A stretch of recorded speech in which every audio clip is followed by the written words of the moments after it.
নমস্কার দর্শক বন্ধুরা, অমৃত জ্ঞান ইউটিউব চ্যানেলে আপনাদের সকলকে জানাই সুস্বাগতম। ভারতীয় দর্শনশাস্ত্র এবং বিভিন্ন দেবদেবীর পূজা অর্চনা পদ্ধতি এই চ্যানেলের প্রধান আলোচনার বিষয়বস্তু।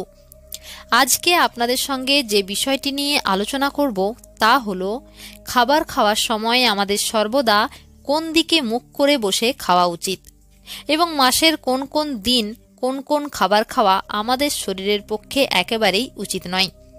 এছাড়াও খাবার খাওয়ার সময় আমাদের কোন বিষয়ের উপর সচেতনতা অবলম্বন করা প্রয়োজন, এই সকল কিছু বিষয় নিয়ে আলোচনা করব আজকে আপনাদের সঙ্গে। কারণ এই সমস্ত বিষয়ের উপর অনেকটাই নির্ভর করে আপনার পরিবারের সুখ এবং শান্তি সর্বদা বজায় থাকবে কিনা, মা লক্ষ্মী আপনার গৃহে স্থায়ীভাবে অবস্থান করবেন কিনা এবং পরিবারের সদস্যদের কোনো প্রকার অসুখ বিসুখ হচ্ছে কিনা, এই সমস্ত কিছুই কিন্তু এই বিষয়ের উপর অনেকটাই নির্ভর করে।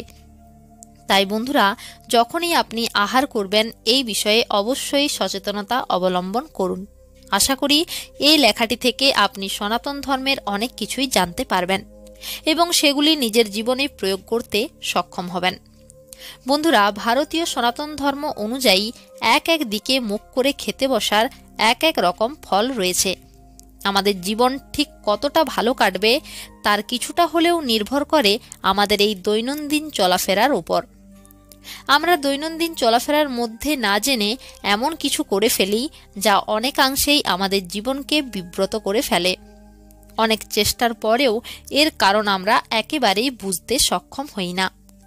বিশেষ করে খেতে বসার সময় খেয়াল রাখতে হবে বেশ কিছু গুরুত্বপূর্ণ বিষয়, যার মধ্যে প্রথমে যে বিষয়টি পড়ে তা হলো কোন দিকে মুখ করে আপনি খেতে বসছেন। বন্ধুরা, প্রথমেই বলি, অনেকেই কিন্তু রয়েছেন যারা পূর্ব দিকে মুখ করে খান। এই দিকে মুখ করে খাওয়া অত্যন্ত ভালো। যদি পূর্ব দিকে মুখ করে কেউ খেতে বসে তাহলে শাস্ত্র অনুযায়ী তাদের আয়ু বৃদ্ধি পায়। তাই শাস্ত্র অনুযায়ী যদি আপনি নিজের আয়ু বৃদ্ধি করতে চান তাহলে সর্বদা পূর্ব দিকে মুখ করে খেতে বসতে হবে। দ্বিতীয় যে বিষয়টির কথা বলবো তা হলো অনেকেরই কিন্তু পূর্ব দিকে মুখ করে খেতে বসা সম্ভব হয়ে ওঠে না। এই কারণে অনেকেই পশ্চিম দিকে মুখ করে খেতে বসেন। যদি আপনি পশ্চিম দিকে মুখ করে খেতে বসেন তাহলেও সনাতন ধর্ম অনুযায়ী তা অত্যন্ত শুভ। পশ্চিম দিকে মুখ করে খেতে বসলে মা লক্ষ্মী এবং ধনদেবতা কুবের অত্যন্ত প্রসন্ন হন। শাস্ত্র অনুযায়ী যদি কোনো ব্যক্তি দীর্ঘদিন ধরে পশ্চিম দিকে মুখ করে খাবার খাওয়ার অভ্যাস তৈরি করেন তাহলে তিনি আর্থিক অভাব এবং দারিদ্রতার বন্ধন থেকে ধীরে ধীরে মুক্ত হন। তার ধনসম্পত্তি দিনে দিনে বৃদ্ধিপ্রাপ্ত হয়। বন্ধুরা, এরপর আসবো উত্তর দিকটি নিয়ে। বন্ধুরা, যে ব্যক্তি উত্তর দিকে মুখ করে সর্বদা অন্ন গ্রহণ করে থাকেন সেই ব্যক্তি নিজের আদর্শে অটল থাকতে পছন্দ করেন এবং সেই ব্যক্তি সততা ও নিষ্ঠার সঙ্গে জীবন কাটাতে চান। তাই নিজের আদর্শে সর্বদা যদি অটল থাকতে চান সেক্ষেত্রে উত্তর দিকে মুখ করে খেতে বসতে হবে। কিন্তু বন্ধুরা, এই প্রসঙ্গে বলে রাখি, শাস্ত্র অনুযায়ী এই দিকে মুখ করে খেতে বসার কিছু অসুবিধা রয়েছে।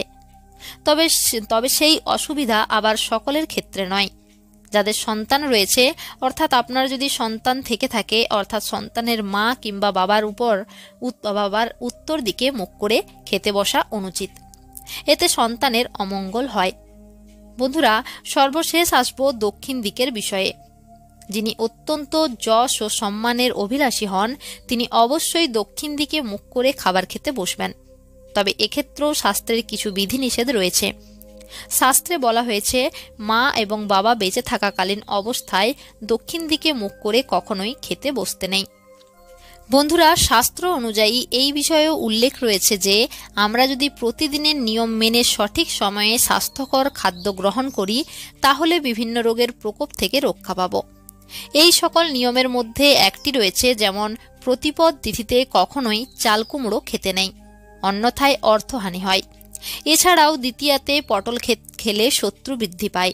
চতুর্থীতে কখনোই মূলো খেতে নেই, এতে অর্থ নাশ হয়। পঞ্চমীতে কখনোই বেল খেতে নেই, এতে কলঙ্ক বাড়ে। ষষ্ঠীতে নিম পাতা খেলে সন্তান ভাগ্য খারাপ হয়।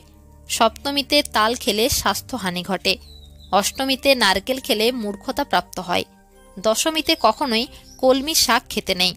একাদশীতে শিম খাওয়া উচিত নয় এবং শাস্ত্র অনুযায়ী অতিরিক্ত ভোজন সর্বদাই নিষিদ্ধ। এছাড়াও বন্ধুরা, চলতে চলতে খাদ্য গ্রহণ করা কখনোই উচিত নয়। শুধু তাই নয়, খুব সকালে বা সন্ধ্যাবেলাতে খাওয়া কখনোই উচিত নয়।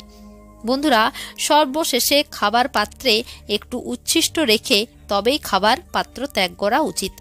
কিন্তু জল, দুধ, মধু, ক্ষীর নিজেরটা নিজেকেই গ্রহণ করতে হয়, কখনোই তা উচ্ছিষ্ট রাখতে নেই। যাই হোক, আজকের এই অনুষ্ঠানটি এখানেই শেষ করলাম। ভিডিওটি কেমন লাগলো তা অবশ্যই কমেন্ট করে বলবেন। ভালো লেগে থাকলে লাইক, শেয়ার, কমেন্ট করতে ভুলবেন না এবং চ্যানেলটি অবশ্যই সাবস্ক্রাইব করে পাশে থাকা বেল আইকনটি অন করে রাখবেন। ঈশ্বর আপনাদের প্রত্যেকের মঙ্গল করুক। নমস্কার, ধন্যবাদ।